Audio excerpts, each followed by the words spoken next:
பின்பு கலைஞர் தலைமை தந்த கழகம், அன்று அறிஞர் வழியில் வந்த கழகம், இந்துஸ்தானின் தலைமை தந்த கழகம். கழகம் நல்ல கழகம், நம் திராவிட முன்னேற்ற கழகம், அதன் திருப்பணி என்றென்றும் தொடரும். இந்த படையை பொறுத்தவரை மகன் தந்தை என்ற பாகுபாடில்லை. வெற்றிக்கனியை பறிப்பதே இவர்கள் நோக்கம். என்னை எவரும் அடிக்க முடியாது, நீ ஞாபகம் வச்சுக்க. உன்னால கூட அடிக்க முடியாது.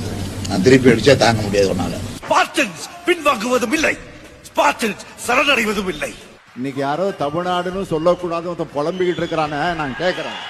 2000 கோடி கிடையாது சொல்லுகிறார். உடனே நான் சொன்னேன் 2000 கோடி, நான் 10,000 கோடி தந்தாலும் ஏத்துக்க மாட்டோம் என்று ஸ்ட்ராங்கா நான் சொல்லிட்டேன். தாய் நாட்டிற்காக இறுதி மூச்சு வரை போரிட்டு யுத்த களத்தில் உயிரிழப்பதே அவர்களின் ஒரே லட்சியம்.